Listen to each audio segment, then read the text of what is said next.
नमस्कार, स्वागत है आपका अशोका न्यूज़ 24 में।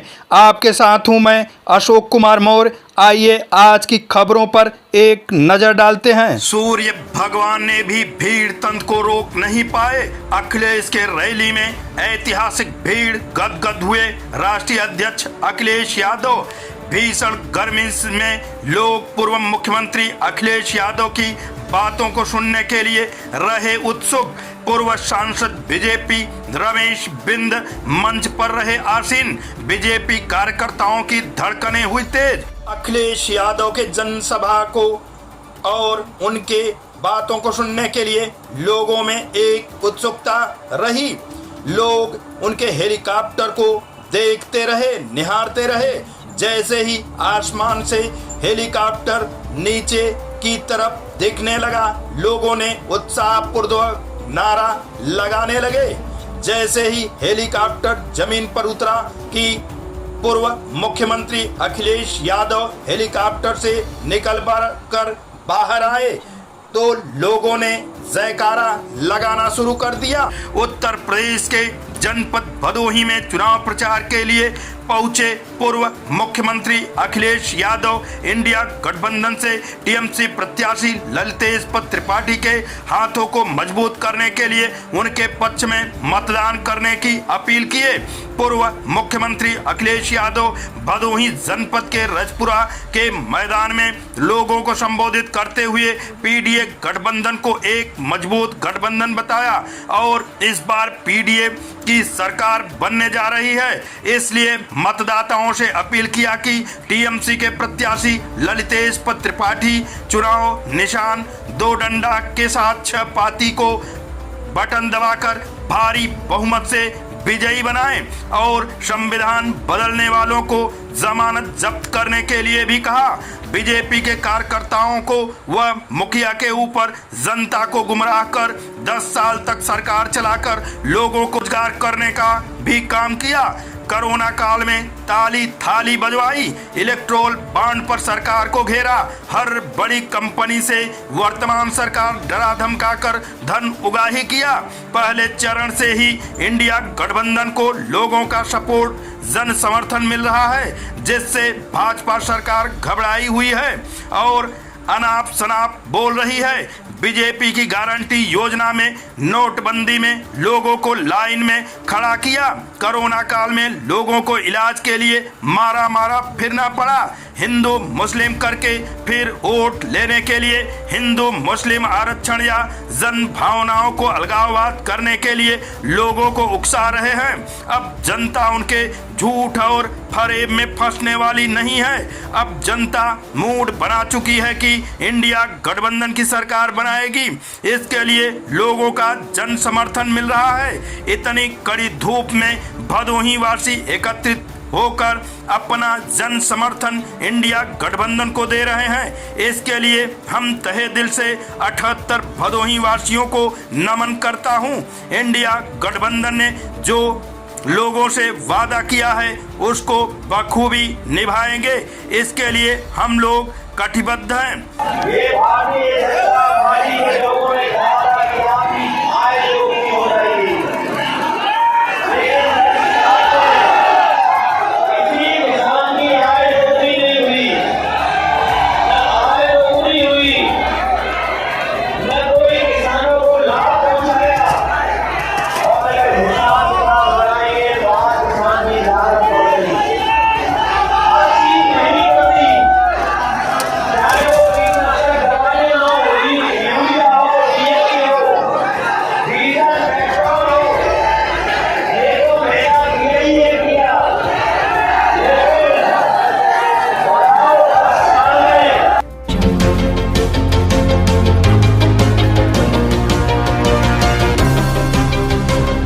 अंडरपास नहीं तो वोट नहीं, ग्रामीणों को मनाने पहुंचे स्वयं जिलाधिकारी भदोही विशाल सिंह। जनपद भदोही थाना क्षेत्र दुर्गागंज ग्राम सभा सराय कंसराय में जिलाधिकारी भदोही विशाल सिंह के साथ एडीएम व एसडीएम भदोही, सीओ भदोही व थाना प्रभारी दुर्गागंज के साथ हल्का लेखपाल व प्रशासनिक अधिकारीगण उपस्थित होकर सराय कंसराय में चल रहे मतदान बहिष्कार के मुद्दे को देखते हुए सभी ग्रामीणों से बातचीत किया और गांव के लोगों को आश्वस्त करते हुए जिलाधिकारी विशाल सिंह ने ग्रामीणों से मतदान करने की अपील किया।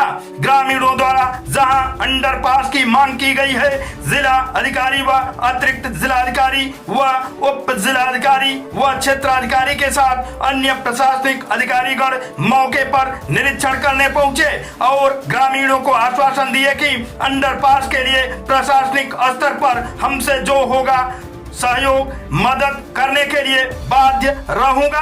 आप लोग चुनाव में 100% मतदान करें। अंडरपास के लिए शासन स्तर पर कार्रवाई करने का आश्वासन दिया गया, लेकिन ग्राम सभा सराय कंसराय के सभी मतदातागण अपने मत का पूर्ण रूप से बहिष्कार करने की बात कही जा रही है। पूरे गांव का एक ही मत, फाटक नहीं तो वोट नहीं, क्योंकि इस समस्या से पूरा गांव पीड़ित है। इसलिए पूरा गांव एक सुर में फाटक नहीं तो वोट नहीं का नारा दे रहे हैं। अब देखते हैं कि मौके पर पहुंचे जिलाधिकारी विशाल सिंह द्वारा की गई अपील का कितना फर्क पड़ता है, यह तो वक्त ही बताएगा। मौके पर बड़ी संख्या में ग्रामीण लोग उपस्थित रहे।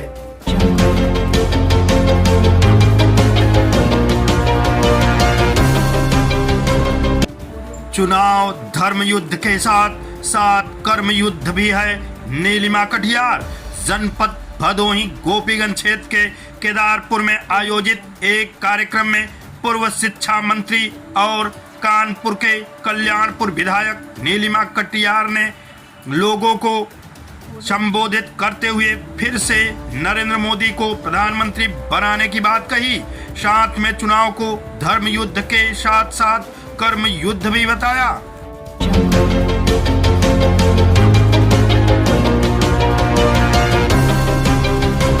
केवड़िया फाटक का टूटा बूम, 1 घंटे वैकल्पिक गेट लगाकर ट्रेनों का हुआ परिचालन। 3 दिन पूर्व किसी वाहन के धक्के से हो गया था जर्जर।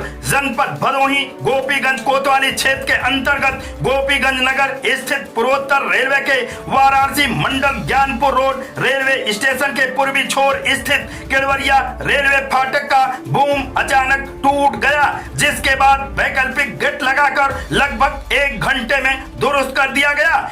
बताया जाता है कि सोमवार को देर शाम वाराणसी से प्रयागराज की तरफ जा रही मालगाड़ी के दौरान रेलवे फाटक को गेटमैन गिरा दिया और ट्रेन गुजरने के बाद जब फाटक खोला जा रहा था तभी अचानक बूम टूट गया। आनंद फानन में रेलवे के जिम्मेदार वैकल्पिक गेट लगाकर बूम को सही किए। लगभग 1 घंटे में बूम पूरी तरह से ठीक होने के बाद आवागमन सुचारू रूप से सही हो सका। बताया जाता है कि 3 दिनों पूर्व किसी वाहन के टक्कर से बूम जर्जर हो गया था।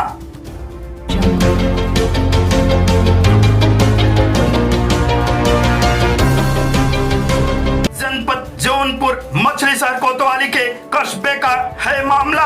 किराना व्यवसायी से मांगी गई रंगदारी, असलहे के बल पर बदमाशों ने मांगी रंगदारी। पूरा मामला सीसीटीवी में हुआ कैद। उक्त घटना के संबंध में क्षेत्राधिकारी मछली शहर द्वारा दिए गए बयान के अंश। एक वायरल वीडियो जिसमें 2 व्यक्ति मुंह बांधकर आलोक अग्रहरी की किराना की दुकान मछली शहर में आकर उन्हें डरा धमका करके रुपयों की मांग कर रहे थे, जिसके संबंध में आलोक अग्रहरी की सूचना पर सुसंगत धाराओं में अभियोग पंजीकृत कर लिया गया है तथा जिसके शीघ्र अनावरण हेतु 2 टीमों का गठन कर दिया गया है। इस संबंध में इलेक्ट्रॉनिक साक्ष्यों का भी सहारा लिया जा रहा है तथा अतिशीघ्र इसका अनावरण करा लिया जाएगा।